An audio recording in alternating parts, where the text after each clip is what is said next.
Katakan bahwa Indonesia memang punya problem dalam soal strategi pembangunan.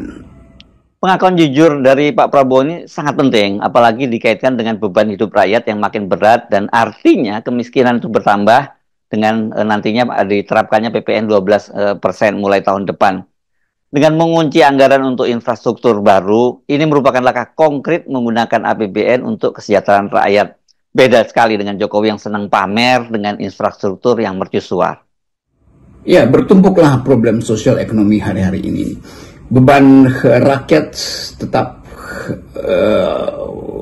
berat karena harus menanggung kenaikan PPN 12%. Itu artinya seluruh harga itu berlaku merata, harus dipikul oleh seluruh rakyat. Sementara mereka yang punya penghasilan lebih banyak, 12% itu ya biasa aja sebetulnya.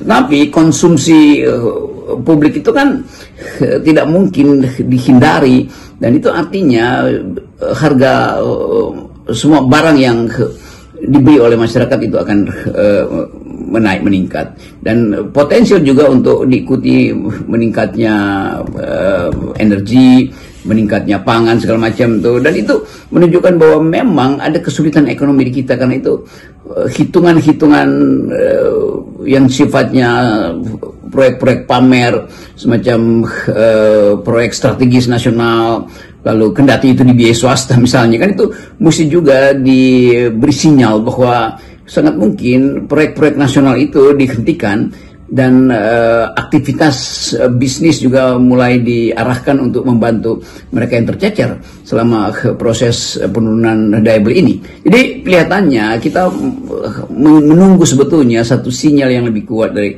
pemerintah bahwa pro rakyat itu betul-betul pro pada problem yang real dihadapi oleh rakyat tuh.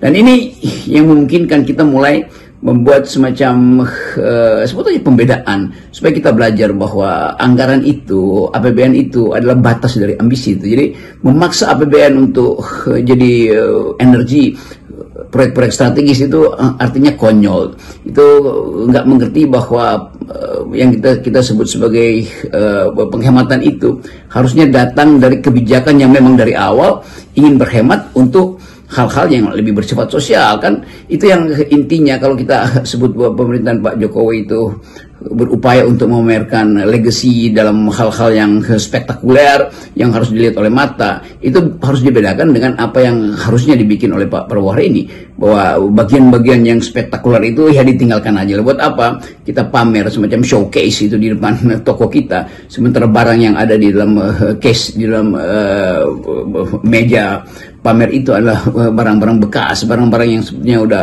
kadaluarsa kan. Jadi sekali lagi kebijakan publik itu bukan sekedar showcase, tetapi sesuatu yang betul-betul bisa menghasilkan harapan pada rakyat. Nah, sekarang kita masuk pada upaya untuk melihat setelah Pak Prabowo pulang dari luar negeri, kira-kira akan ada pidato semacam apa. Tentu pidato yang harus melanjutkan pidato sebelumnya, yaitu saya akan memimpin untuk rakyat Indonesia. Kira-kira itu yang harus kita tunggu nanti ketika beliau tiba di dalam negeri.